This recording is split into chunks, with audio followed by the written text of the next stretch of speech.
Hello bibliophiles, my name is Tanvi Dikshit. Welcome back to my channel. In today's video, I'm going to be reviewing probably the most talked about book this year. The winner of the Nobel Prize in Literature for 2024, The Vegetarian by Han Kang. The Vegetarian is actually a South Korean novel written by Han Kang that has been translated to English by Deborah Smith. Before we get into it, as usual, a little something about the author. Han Kang is a South Korean writer. She actually has a lot of firsts under her belt. The Vegetarian went on to become the first Korean book to win the International Booker Prize. And not just that, Han Kang is the first Asian woman to win the Nobel Prize in Literature. This is a big win for Asians as well as women, and this makes me really happy. She actually comes from a literary background. Her father as well as her two brothers are writers and novelists. A little something about the translator, Deborah Smith. Deborah Smith is a British translator of Korean fiction, and she's also, interestingly, the founder of Tilted Axis Press, a non-profit publishing house that is devoted to books that will otherwise not make it to the English language. The Vegetarian is actually a super short read. It's just 183 pages long, but boy, oh boy, does it pack a punch. It is actually a commentary on mental health issues and the patriarchy that exists in the Korean society.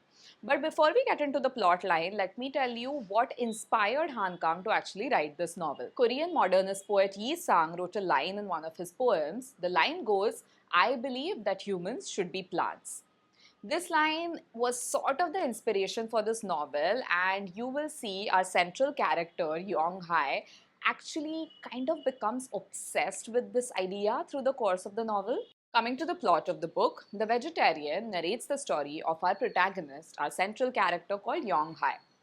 Yong Hai is a very normal woman in every sense of the term. As her own husband describes her, she is completely unremarkable in every way. She is living a very normal life. She's married to an average man. She cooks and cleans for him. She has a home job. Basically, just going from routine from one day to another. Until one fine day, or rather one fine night, Yong Hai's husband wakes up to find Yong Hai standing in the kitchen staring at the refrigerator. When he asks her what is wrong with her, why is she standing that way, she simply says, "I had a dream." And that's that. The next day morning, Yong Hai wakes up and starts throwing out all the meat from the refrigerator, and she declares that she is turning vegetarian. This simple development, this decision of Yong Hai turning vegetarian, sends everything for a toss. Her husband and her immediate family are completely, utterly ridiculed by the idea that Yong Hai has decided to turn vegetarian. Especially in the South Korean society where meat consumption is kind of a norm, this decision comes as an utter shock to them, and they sort of try to resist it. It escalates to a point where her family actually tries to force feed her meat. They actually shove meat down her mouth, and they even try to trick her into eating meat, thinking that it will fix her. As the book progresses, you'll see Yong Hai's descent into this very weird mental state that's very difficult to explain, honestly. It starts off with her deciding to become vegetarian, but it sort of progresses and escalates to a point where she actually starts believing that she is a plant. When her family tries to force feed her meat, she slits her wrists, tries to kill herself. She starts undressing in public, thinking that sunlight will feed and nourish her body and not actual human food. She stops eating completely, almost to the point of starvation. She starts standing on her hands, thinking that her hands are her roots, and there's leaves growing out of her body, and there's flowers growing out of her lady parts. It is so twisted, and it goes to a point where you are really not aware of what exactly is happening. As a reader, I fluctuated between believing that she is maybe anorexic, maybe clinically depressed, maybe schizophrenic, maybe paranoid, maybe delusional. But that's the thing, you're only kept guessing because all the way till the end of the novel, you don't really know what's wrong. All throughout the course of the novel, you'll be infuriated to see how the other characters react to Yong Hai's very, very clear mental illness. And what will further aggravate and infuriate you is how internalized and ingrained the patriarchy is in the Korean society. This book is written in three parts: The Vegetarian, Mongolian Mark, and Flaming Trees. The first part has been narrated from the point of view of the vegetarian's husband, the second from the point of view of her brother in law, and the third from the point of view of her sister.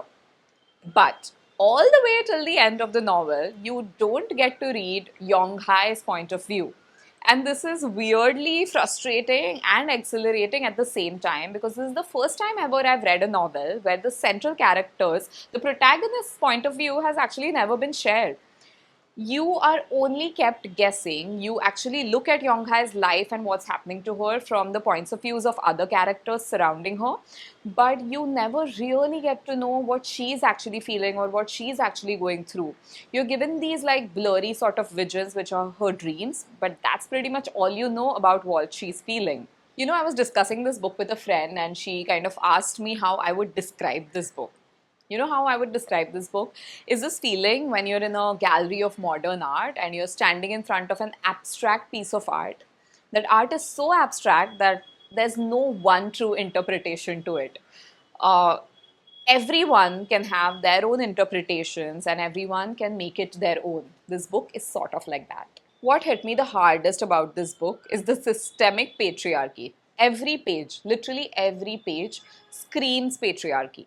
All the male members of her family, whether it's her father, her husband, or her brother in law, sort of say things and do things that are so problematic, it's tough to read. How it's a given that a woman should serve to a man, she should cook and clean for him, she should submit to him in bed. Two of the most disturbing incidents that hit me so hard in the book are two cases of marriage, which are mentioned so casually. I mean, they just happen and then they're never discussed off again, because that's just how it's supposed to be, right? Like the woman is just supposed to submit to her husband in bed. It's so disturbing to read about it. Just the treatment of the female characters in this book kind of tells you a lot about the societal structure that has been depicted here. I'm going to read you a short paragraph about her husband's thoughts after she decides to turn vegetarian. How on earth could she be so self centered? I stared at her lowered eyes, her expression of cool self possession.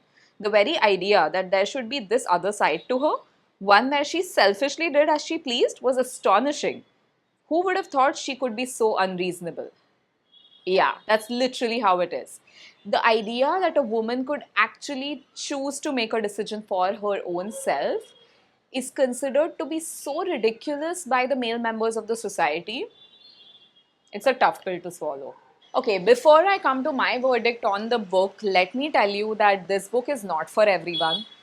Number one, it is definitely not for beginners. So if you're fairly new to reading, I do not recommend you pick up this book because it's slightly difficult to read, I'll be very honest. Secondly, it has a lot of triggers. It has a lot of mental illness. So if you're someone who is highly sensitive and who can get easily triggered, then be mindful before you pick up this book. And thirdly, I would recommend only picking this up when you're in a happy and stable state of mind, because trust me, it's very, very difficult to read. Coming to my verdict on the book is weird, bizarre, twisted, disgusting, disturbing, sick, but it's one of the most beautiful pieces of literature I've ever set my hands and my eyes on. Kudos to Deborah Smith for a stunning, stunning English translation. Like, all I could think was, if the English translation is so beautiful, I can't imagine how incredible the Korean original must be. You know, the hallmark of a good book for me is something that deeply impacts you, something that stays with you, something that you'll talk about, discuss, reference, and this book checks all the boxes for me.